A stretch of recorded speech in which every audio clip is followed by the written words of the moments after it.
जय हिंद मेरे प्यारे दोस्तों, एसएससी वर्ल्ड टॉप 10 चैनल पे आप सभी का स्वागत है। मैं आप सभी के लिए मोस्ट इंपोर्टेंट क्वेश्चन का सीरीज लेकर आया हूं।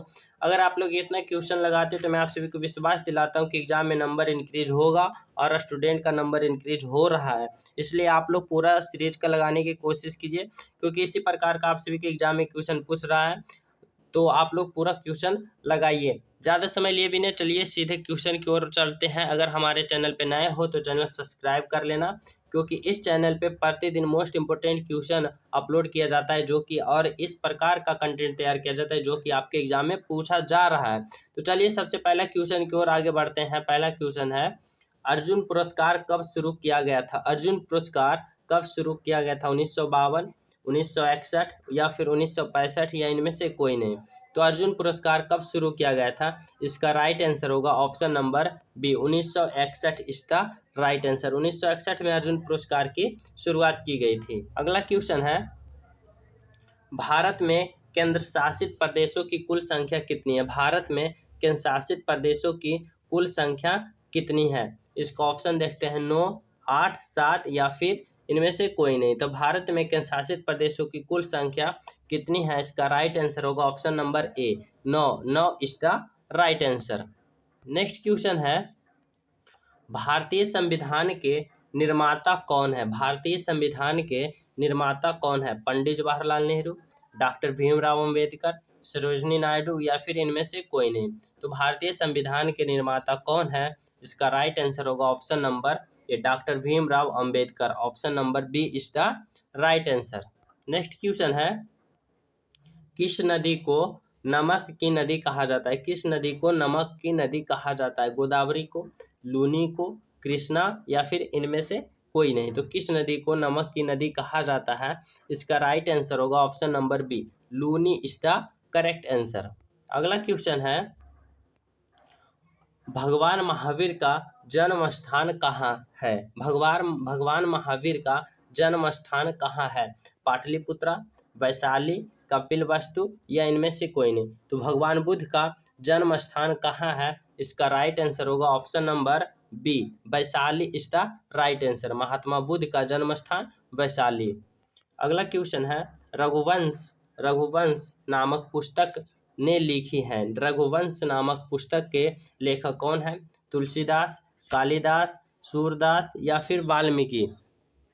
तो रघुवंश नामक पुस्तक के लेखक कौन है? इसका राइट आंसर होगा option number B, Kalidas is the right answer. Raghuvansh नामक पुस्तक के लेखक कौन है? कालिदास। इसको याद करने का एक ट्रिक है, रघुवंश मिस राम भगवान। तो राम भगवान कैसा था, कैसे थे? काला थे। तो इसका बुक कौन लिखा है? कालिदास। तो रघुवंश नामक पुस्तक ने किसने लिखा?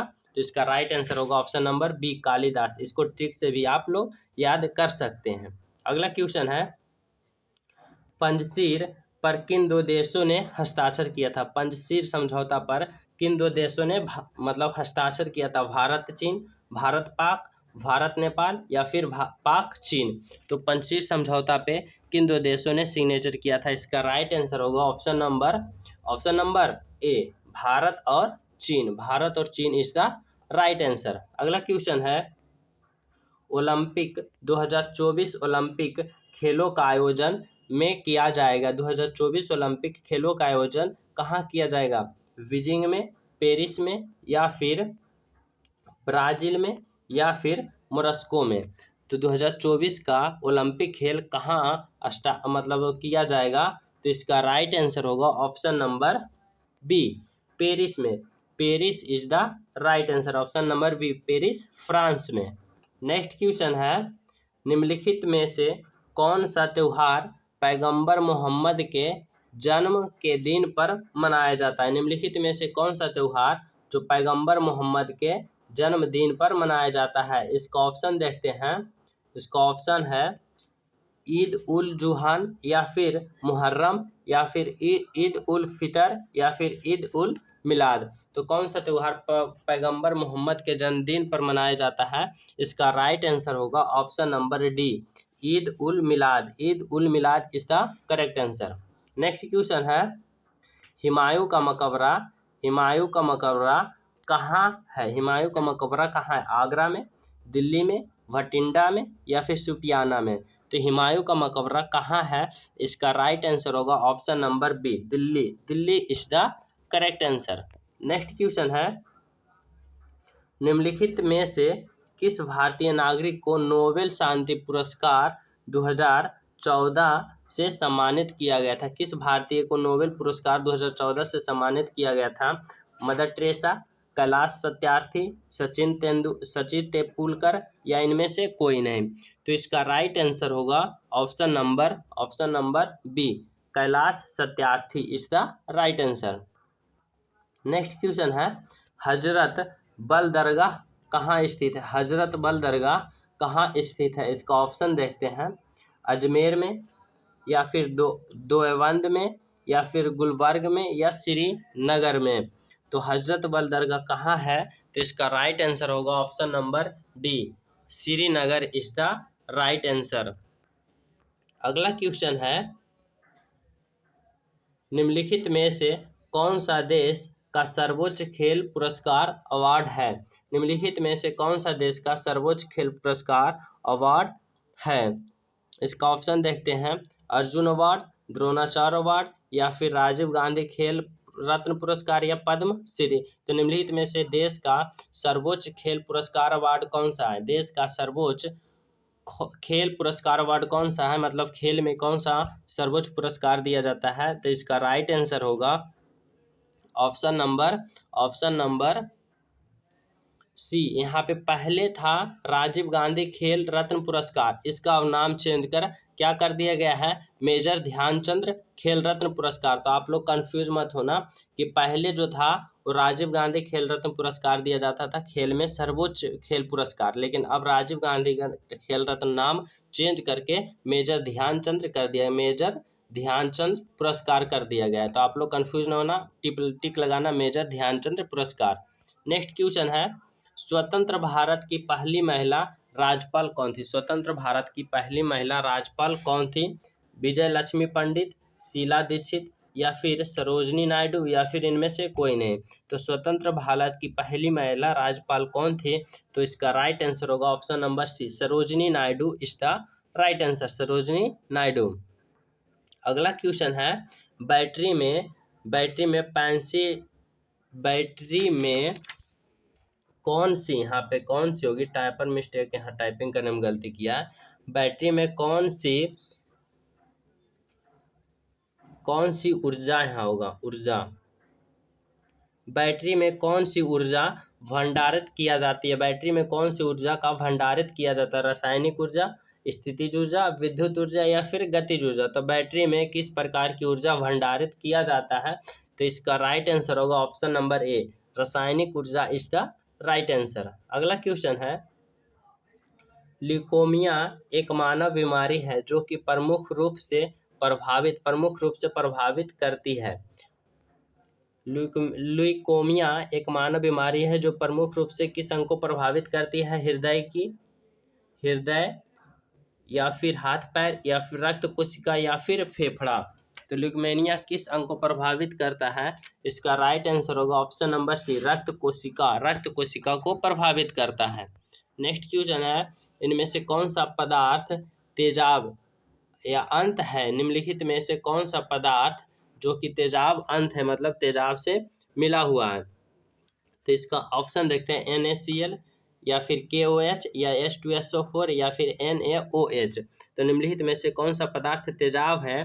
तो इसका राइट आंसर होगा ऑप्शन नंबर सी, H2SO4 किस प्रकार का पदार्थ है? तेजाब पदार्थ का पदार्थ है। अगला क्वेश्चन है, अल्फा कण होता है किस प्रकार का? धनात्मक, ऋणात्मक, उदासीन या उपयुक्त सभी। तो अल्फा कण एक प्रकार का कैसा कण है? इसका राइट आंसर होगा धनात्मक, ऑप्शन नंबर ए, धनात्मक कण है कौन? अल्फा। नेक्स्ट क्वेश्चन है, इससे पहले अगर हमारे चैनल सब्सक्राइब नहीं किए हैं तो चैनल सब्सक्राइब कर लेना, क्योंकि इस चैनल पे मोस्ट इम्पोर्टेंट क्वेश्चन अपलोड किया जाता है जिससे आप सभी को ज़्यादा लाभ प्राप्त हो सके। अगला क्वेश्चन है, सूर्य के चारों तरफ किसी ग्रह के रास्ते को क्या कहते हैं? सूर्य के चारों तरफ की ग्रह के रास्ते को क्या कहते हैं? कॉस्मिक हाईवे या फिर सोवियत या रूट या फिर आकाश गंगा। तो सूर्य के चारों तरफ के ग्रह के रास्ते को क्या कहते हैं? इसका राइट आंसर होगा ऑप्शन नंबर बी, यहाँ पे ऑर्बिट होगा। सॉर्बिट नहीं, ऑर्बिट। टाइपर जो मिस्टेक कर देता है टाइपिंग में, यहाँ पे ऑर्बिट लिख देते हैं। ऑर्बिट, ऑर्बिट होता है सूर्य के चारों तरफ जो ग्रह का रास्ता होता है उसे क्या कहते हैं? ऑर्बिट। नेक्स्ट क्वेश्चन है, मानव शरीर की सबसे बड़ी ग्रंथि कौन सी है? मानव शरीर की सबसे बड़ी ग्रंथि कौन सी है? पैंक्रियाज, थायराइड, यकृत या फिर पीयूष। तो मानव शरीर की सबसे बड़ी ग्रंथि कौन सी है? इसका राइट आंसर होगा ऑप्शन नंबर सी, यकृत इज द करेक्ट आंसर। अगला है, बिजली गिरते समय कौन सी गैस पैदा होती है? बिजली जब गिरती है तो कौन सी गैस उत्पन्न होती है? Nitric oxide, oxygen, carbon dioxide या फिर क्लोरीन। तो जब बिजली गिरती है तो कौन सी गैस उत्पन्न होती है? इसका राइट आंसर होगा option number A, nitric oxide. Nitric oxide is the right answer. अगला क्वेश्चन है, सबसे हल्का तत्व है, सबसे हल्का तत्व कौन सा है? कार्बन है, हाइड्रोजन, ऑक्सीजन या फिर कार्बन डाइऑक्साइड। तो सबसे हल्का तत्व कौन सा है? तो कौन सा है? Option number B, hydrogen is the right answer. Next question दिया गया है, 1 किलो कैलोरी कितनी कैलोरी होती है? 1 किलो कैलोरी में कितनी कैलोरी होती है? 100 कैलोरी, 1000 कैलोरी, 10 कैलोरी या फिर 10,000 कैलोरी। तो 1 किलो कैलोरी में कितना कैलोरी होता है? इसका राइट आंसर होगा ऑप्शन नंबर बी, 1000 कैलोरी। अगला क्वेश्चन है, निम्नलिखित में से कौन सा रोग दूषित भोजन से होता है? निम्नलिखित में से कौन सा रोग दूषित भोजन से होता है? ट्यूबरक्यूलियस या फिर टाइफाइड या फिर चिकन पॉक्स या फिर इबोला। तो निम्नलिखित में से कौन सा रोग दूषित भोजन करने से होता है? तो इसका राइट आंसर होगा option number B, typhoid. Typhoid is the right answer, जो कि हम दूषित भोजन करने से होता है। नेक्स्ट क्वेश्चन है, एक मछली श्वसन के लिए किसका उपयोग करती है? एक मछली श्वसन के लिए किस अंग का उपयोग करती है? गलफड़ा, नाक, मुंह या फिर आँख। तो एक मछली श्वसन किससे करती है? गलफड़ा से। Option number A is the right answer. अगला क्वेश्चन है, कौन सी गैस जहरीली है? निम्नलिखित में से कौन सी गैस जहरीली है? ऑक्सीजन, हाइड्रोजन, कार्बन मोनोऑक्साइड या फिर नाइट्रोजन ऑक्साइड। तो निम्नलिखित में से कौन सी गैस जो कि जहरीली मानी जाती है? इसका राइट आंसर होगा option number C, carbon monoxide. Carbon monoxide एक प्रकार की कैसी गैस है? तो जहरीली गैस है। नेक्स्ट क्वेश्चन है, लाल रिबन हरे बल्ब के ऊपर कैसी दिखती है? लाल रिबन हरे बल्ब की ऊपर कैसी दिखती है? काली, हरी, केसरिया या फिर कोई नहीं। तो लाल रिबन को जब हम हरे बल्ब के ऊपर देखते हैं तो कैसी दिखती है? काली। Option number A is the correct answer.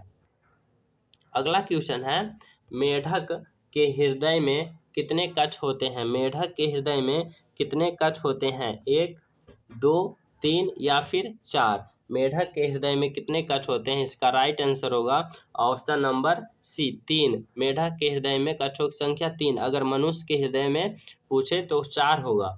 मनुष्य के हृदय में 4 और मेढक के हृदय में 3।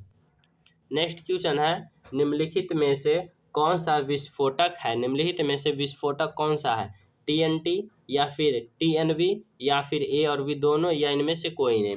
तो निम्नलिखित में से कौन सा विस्फोटक माना जाता है? तो इसका राइट आंसर आप सभी को कमेंट में करके जरूर बताना है। मैं हर एक स्टूडेंट का रिप्लाई देता हूं, आशा करता हूं आपका रिप्लाई भी दे पाऊं। तो निम्नलिखित में से कौन सा विस्फोटक है? इसका राइट आंसर आप सभी को कमेंट में बताना है। साथ ही अगर आप लोग हमारे चैनल पर नए हो तो चैनल सब्सक्राइब जरूर कर लो, क्योंकि इस प्रकार का मोस्ट इम्पोर्टेंट सीरीज इस चैनल पर भी अपलोड कर दिया जा रहा है प्रतिदिन। तो आप लोग चैनल सब्सक्राइब कर लेना, साथ ही बेल आइकन भी दबा लेना। Thank you for watching video all student. जय